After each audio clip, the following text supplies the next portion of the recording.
సభకు అధ్యక్షత వహిస్తున్న నిత్యకవి అన్న ప్రసాదమూర్తి, ఈనాటి ముఖ్య అతిథి పండిత కవి సుధమ్మ గారు,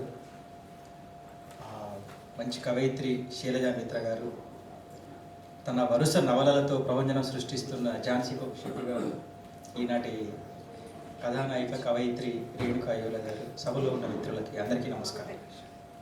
సార్ వెల్కమ్. ప్లీజ్. తెలంగాణ సాహిత్య సారస్వత రథసారథి మామిడి హరికృష్ణ గారు వచ్చారు. సార్ అండి, సంతోషం. రేణుక గారు ఈ పుస్తకం గురించి మేము మాట్లాడాలి అన్నప్పుడు నేను అంత మంచి వక్తని గాను మాట్లాడలేనండి, వద్దు అని చెప్పాను. నిజంగా నాకు అంత మాట్లాడడం అనేది నాకు అలవాట్లేని పనిలా ఉంటుంది. లేదు మీరు మాట్లాడితే బాగుంటుంది అనుకున్నారు అన్నప్పుడు సరే సర్లెట్గా ఇప్పుడు దీప కవిత ఇదే కదా, పుస్తకం చదివి ఏదో నాకేమనిపించిందో 4 మాటలు మాట సరిపోతుంది అనుకున్నా.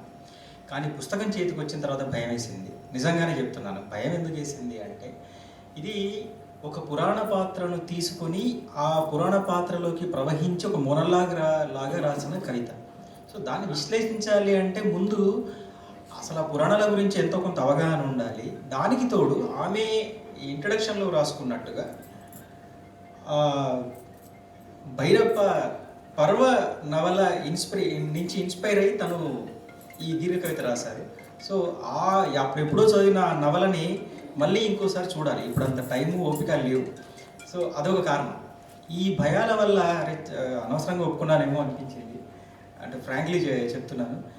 సరే, ఈ పుస్తకం గురించి మాట్లాడడానికి ముందు ఒక 2 సందర్భాల గురించి చెప్పాలనిపించింది. చాలా విచిత్రమైన పరిస్థితులలో మనం ఇవాళ ఈ పుస్తకం గురించి మాట్లాడుతున్నామేమో అనిపించింది.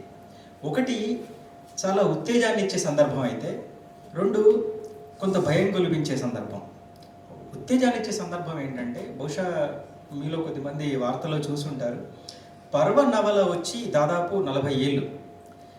ఈ సంవత్సరం ఫిబ్రవరిలో కర్ణాటక ప్రభుత్వం, మైసూరులో ఉండే వాళ్ళ కర్ణాటక ప్రభుత్వం తాలూకు నాటక సమాజం వాళ్ళ సంస్థ ₹1 కోటి నిధి ఇచ్చి దాన్ని నాటకంగా ప్రదర్శిస్తుంది. మొత్తం పర్వ నవలని, అతని పేరు ప్రకాష్ బెలవాడే దాన్ని నాటకంగా చేశాడు. ఆ నాటకం ఏంటంటే 8 గంటల నాటకం, 3 ఇంటర్వెల్ బ్రేక్స్తో 8 గంటల నాటకం, 3 వారాలు ఫుల్ హౌస్ నడిచింది. ఫుల్ హౌస్, ప్యాక్డ్ హౌస్ నడిచింది. ₹1000 టికెట్ పెడితే 500 టికెట్లు అమ్ముడుపోయాయి 3 వారాలు. అది ఎక్కడ అంటే, ఒక భాష, కన్నడ భాష, దాని సంస్కృతి ఎక్కడ ఉంది, వాళ్ళకి సంబంధించిన సాహిత్యాన్ని, సంస్కృతిని ఎంత గొప్పగా కాపాడుకుంటున్నారు అనిపించింది. అది గొప్ప ఉద్వేగానికి గురి చేసే సందర్భం.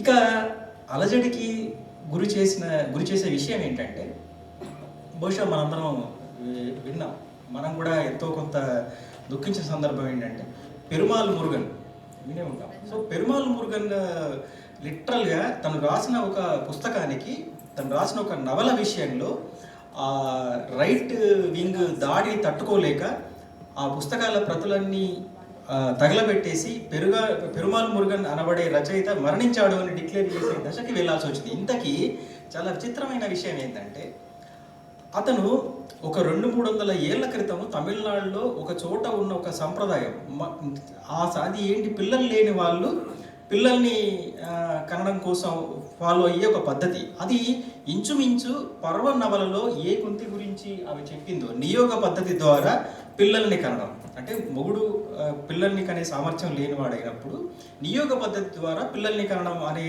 ఒక థీమ్, అంటే దానికి సంబంధించిందే ఈ నవల.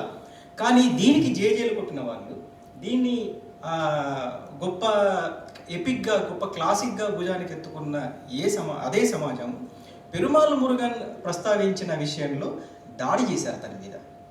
చాలా గమ్మత్ ఏమంటే, గౌరీ లంకేష్ ఇదే విషయాన్ని అడిగింది, ఏమయ్యా ఇదే పర్వ నవల్లో భైరప్ప చెప్తే అతన్ని భుజానికి ఎత్తుకున్నారు, మరి ఆ విషయాన్ని ఇంకో నవల్లో చెప్పుకున్నాడు కదా అతన్ని ఎందుకు అంత దాడి చేసుకున్నాను.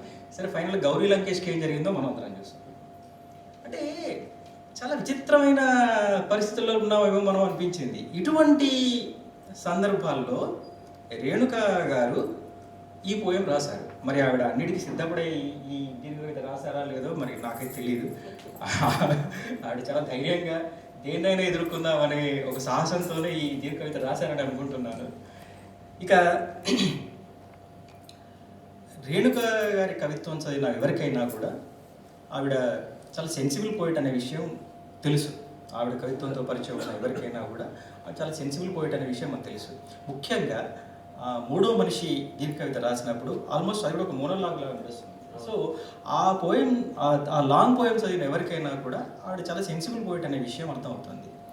అటువంటి ఆవిడ ఈ భైరప్ప పర్వ నవలతో స్ఫూర్తి పొంది కుంతి అంటే పృథ క్యారెక్టర్ని తీసుకొని ఆ పాత్రలోకి ప్రవేశించి ఒక రకంగా ఆ పాత్రతో పాటు ప్రయాణించి ఇప్పటి కళ్ళతో అప్పటి ప్రపంచాన్ని చూస్తూ దీన్ని బేరీజ్ వేసుకుంటూ ఒక మొనోలాగ్ లాగా నడిపించిన ఈ కవిత నిజంగా ఆమె ఎంత సెన్సిబుల్ పోయేటో మరొకసారి మనకు చెప్తుంది. నేను ఎందుకంటే ఒక్కోసారి చాలా కొంత ఇబ్బందిగా అనిపించే విషయం ఏంటంటే కవిత్వం కన్నా ఎక్కువ ఆ కవిత్వానికి తీసుకున్న వస్తువు మనల్ని ఎక్కువ మాట్లాడేట్టు చేస్తుంది. అది కొంత కానీ నిజానికి అట్లాంటి ఒక కాంప్లెక్స్ సబ్జెక్ట్ని హ్యాండిల్ చేయడం చాలా కష్టం. అది కూడా కవిత్వంలో హ్యాండిల్ చేయడం ఇంకా కష్టం. అది చాలా సక్సెస్ఫుల్గా ఆమె హ్యాండిల్ చేశారు. ఈ కవిత్వం మొత్తం చదివినప్పుడు అనిపించిన విషయం ఏంటంటే, ఎందుకు ఈ విషయం చెప్తున్నానంటే ఈ కవిత మొదలవడమే ఎప్పుడో ఒక రాత్రిపూట ఒక సాయంత్రం ఎక్కడో కుంతి కూర్చొని ఒక జ్ఞాపకాల్లోకి వెళ్తుంది. అక్కడ కాసేపు ఆ కవిత్వాన్ని చెప్తూ తన బాల్యం నుంచి మొదలవుతుంది. ఆ బాల్యము, ఆ తర్వాత అక్కడి నుంచి ముని ఆ వరం ఇవ్వడం, శాపం అని వస్తుంది నాకు కూడా, ఆ వరం ఇవ్వడం, అక్కడి నుంచి పాండురాజుతో పెళ్ళి, ఇవన్నీ ఇట్లా చెప్తూ ఫైనల్గా మాద్రి పాండురాజు ఇద్దరు మరణించడంతో అక్కడ ఆగిపోతుంది. దీన్ని ఆ వివిధ దశల్లో ఆమె దాన్ని పోయం చేయడం, అట్లా కవిత్వీకరించిన పద్ధతి చాలా సెన్సిబుల్గా ఉంటుంది. ముఖ్యంగా ఇప్పుడు ఆ బాల్యం గురించి చెప్తూ ఆవిడ ఒక మాట అంటారు. ఆ కవిత మొదలవడం కూడా, నక్షత్రాలు లెక్క కడుతున్న కుంతి ఆలోచనలు నది ముఖాన్ని తాకుతున్నాయి, అలల తొడుగులు తొడుక్కున్న పాదాలు నక్షత్ర ధూళి రాల్చిన గొడుగు కింద వడలిన సంపెంగ వాసనల రాత్రిలో నడుస్తూ తూలిపడ్డాయి. చాలా సెన్సిబుల్గా నడుస్తూ వెళ్తుంది. అట్లానే పోయం బిగినింగ్లో కూడా ఎవరిదో ఒక మాట వీపు అద్దానికి తగిలి ముక్కలవుతూనే ఉంటుంది అని అంటుంది. ఇంకా ముందుకెళ్ళంటే మనం అంటే లాంగ్ పోయంలో నేనేమనుకుంటున్నానంటే, లాంగ్ పోయం కానీ ఆ మాటకు వస్తే కథ అయినా కూడా అంటే దాని నిడివి అంటూ ఒక పరిమితమైన నిడివి ఉంటుంది. కాబట్టి మొదలు పెట్టడమే ఒక వాతావరణంలోకి పట్టుకెళ్ళిపోవాలి రీడర్ని. అది చాలా సక్సెస్ఫుల్గా ఈ లాంగ్ పోయంలో చేసింది అనిపించింది. ఎందుకంటే ఒకడు అంటే తను ఏం చెప్పబోతోంది, ఈ లాంగ్ పోయంలో తను ఏం చెప్పబోతోంది అని చెప్పడానికి ఒక ఇంట్రో లాంటిది కవిత బిగినింగ్లోనే చెప్పేస్తుంది. ఒకడు వ్యభిచారిణి అంటాడు, ప్రేమించిన దేహాన్ని ఏదో ఒక నగరానికి అమ్మేస్తే ఆకలికి చాప మీద పడుకొని అమ్ముకున్న శరీరానికి వేశ్యావృత్తి వాడు ఇచ్చిందే కదా. ఇంకొకడు అగ్ని పరీక్ష అంటాడు. అందుకే అడిగాను, చాలా ధైర్యంగా రాశారు కదా, అన్నిటికీ సిద్ధపడే రాశారు కదా మీరు.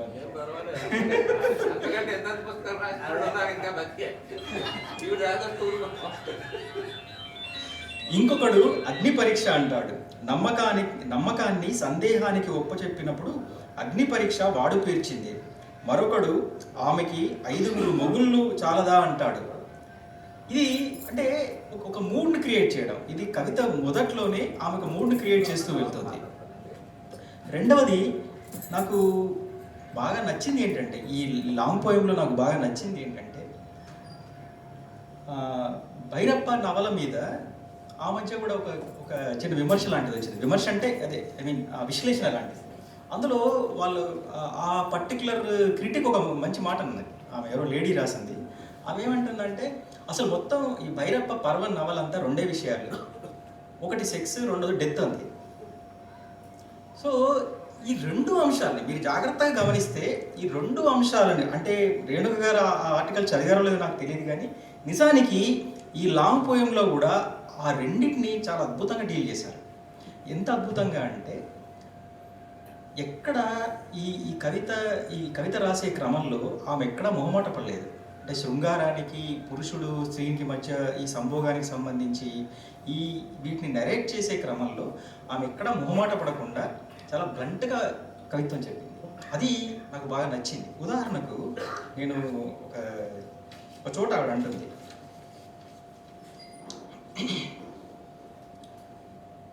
దూది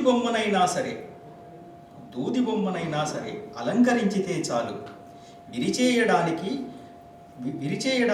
2 చేతులు కింద పడేసి ఆక్రమించుకోవడానికి, బూతులతో నోట్లో చప్పరించుకోవడానికి సిద్ధంగా ఉండే మగ సామ్రాజ్యం ఇది.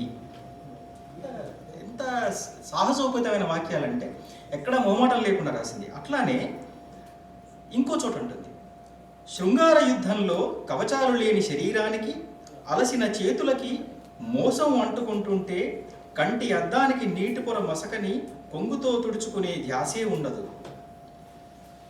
అణువణువున ఇంకో చోట అంటుంది మళ్ళీ, అణువణువున యువతులతో సుఖించే రాజుకి అంతఃపుర రాణుల స్మృతుల జాడలు తీవ్రమైన శృంగారానికి భగ్నం కలిగిస్తాయట. ఇంకా ముందుకెళ్ళి ఇంకో చోట అది నేను రాసుకోలేకపోయాను ఈ హడావిడిలో. అంటే ఎంత బ్లంట్గా ఇంకో చోట అనేస్తుందంటే, ఈ రాజులు అనబడే వాళ్ళు మామూలుగా ఈ అంతఃపుర కాంతలు వీళ్ళతో ఎక్కడ పడితే అక్కడ శృంగారం జరిపి తుడుచుకొని వెళ్ళిపోయే బాపతో అన్నట్టుగా ఉంటుంది ఒక చోట. అంటే ఇవన్నీ ఎందుకు, ఈ ఉదాహరణలు ఎందుకు ఇస్తున్నారంటే ఈ దీర్ఘ కవిత మొత్తంలో ఆమె ఎక్కడా కూడా ఏమాత్రం సంకోచించలేదు. ఇది చాలా అవసరం అనిపించింది నాకు. ఎందుకంటే ముందే చెప్పినట్టు మొత్తం భైరప్ప నవలంతా కూడా సరే ప్రేమ, యుద్ధము, రాజ్యము, రాజ్యకాంక్ష ఇవన్నీ ఉన్నా సరే ఆ క్రిటిక్ చెప్పినట్టు ఒకటి సెక్స్, రెండవది మృత్యు. ఈ రెండింటిని దాన్ని ఒక రకంగా ఈ దీర్ఘకవిత మొత్తంలో వాటినే హైలైట్ చేసినట్టుగా అనిపించింది నాకు. రెండవది అయితే సరే ఈ కవిత మొత్తం చదివే క్రమంలో నాకు ఏమనిపించిందంటే, మనకు పర్వ నవల గురించి కానీ ఎంతో కొంత భారతం గురించి కానీ అవగాహన లేకుండా ఈ కవితను ఎంజాయ్ చేయడం కష్టం అనిపించింది. దాన్ని అంటే ఎంజాయ్ ఇన్ ది సెన్స్ దాన్ని స్వీకరించడం కష్టం అనిపించింది. అది అందుకనే ఇంతకుముందు సుధామ గారు మాట్లాడుతూ ఉంటే అదే మీరు కాసేపు ఎక్కువ మాట్లాడండి, ఎందుకంటే ఆయన పండిత కవి. సో ఇది పండితులు విశ్లేషించాల్సిన విషయం అనిపించింది. సరే ఈ పోయం మీరు తప్పకుండా చదవండి, నేను ఎక్కువ సమయం తీసుకోను. కాకపోతే సుధామ గారు ఉన్నారు కాబట్టి కొంత నాకు ఆసక్తిగా నాకు తెలుసుకోవాలనే ఉద్దేశంతో అడిగే కొన్ని విషయాలు నేను ప్రస్తావించి ముగిస్తాను. నాకు అనుమానం ఏముందంటే, సరే అది భైరప్ప నవలైనా భైరప్ప నవల ఇంకొక చిన్న విషయం అడగడం మర్చిపోయాను రేణుక గారిని. ఇక్కడ ఒక చోట కుంతి అడుగుతుంది, ఆర్య అంటే రాజుని అడుగుతుంది, నాకు ఇంతకు ముందే ఒక కొడుకు ఉన్నాడు అన్నట్టుగా. కానీ నిజానికి అది ఉందా భైరప్ప నవల్లో, ఆ ప్రస్తావన ఉందా అనేది నాకు అనుమానం. అది ఉందా అంటే భారతంలో ఆమె, ఎందుకంటే నాకున్న పరిమిత జ్ఞానంలో భారతంలో సంభాషణలో పాండురాజుతో జరిగే సంభాషణలో ఆమె అంటే పాండురాజు ముందు ఒక రకంగా డిమాండెడ్ అని ట్రై చేస్తాడు. అసలు భార్య అంటే ఎవరు, భర్త చెప్పిన దాన్ని తూచా తప్పకుండా పాటించాలి, ఇట్లా రకరకాలుగా ఆమెని అంటే డిమాండ్ చేసే క్రమంలో చివరికి ఒక రకంగా చెప్పాలంటే కాలబేరానికి వస్తాడు, నాకు ఇప్పుడు వారసులు అవసరము అన్నట్టుగా వచ్చినప్పుడు అప్పుడు ఆమె ఆ వరం గురించి చెప్తుంది.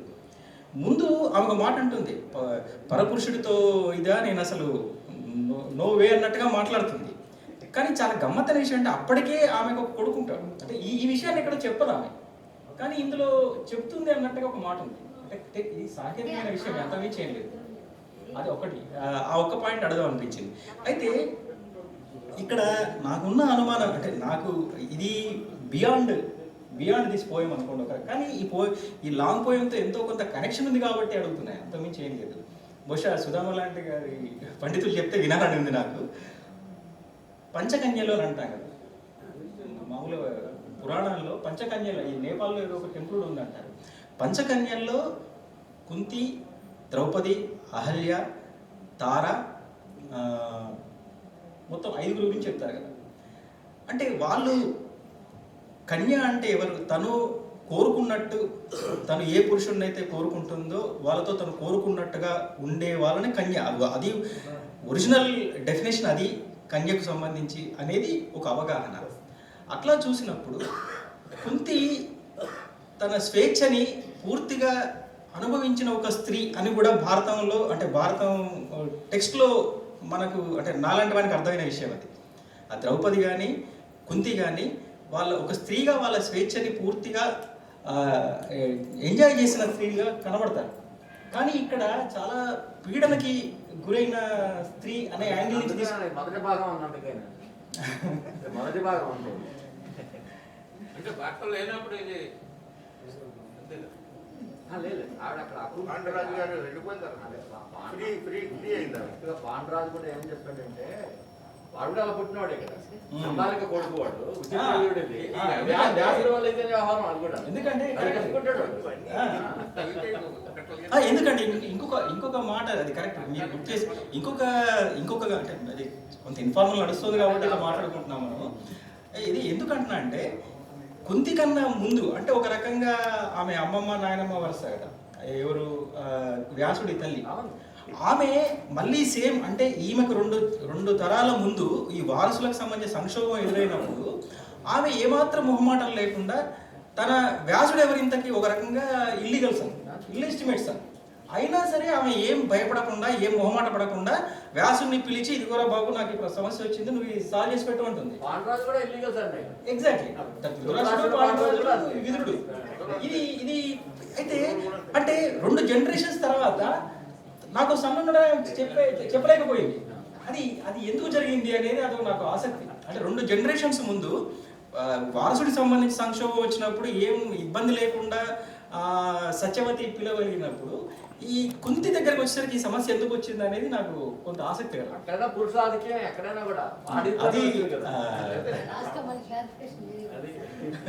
అది అది ఇంకొకటి రెండోది ఇంకోటి ఇది కూడా సుధామ గారి తర్వాత ఇన్ఫార్మల్ చెప్పి నాకు పర్వాలేదు, అది కొంత ఆసక్తికరంగా అనిపించింది. నిజానికి ఒక ఇంటర్ప్రిటేషన్ భారతంలో ఏముంది, సూర్యుడిని పిలవడం కాదు, అది దూర్వాసుడి పనే. యాక్చువల్గా సూర్యుడు లేదు, ఏం లేదు, దూర్వాసుడే ఆ 1 year పీరియడ్లో దూర్వాసుడు చేసిన పని అది, కర్ణుడు ఎవరోగా దూర్వాసుడి కొడుకు అని కూడా ఇంటర్ప్రిటేషన్ ఉంది. రెండవది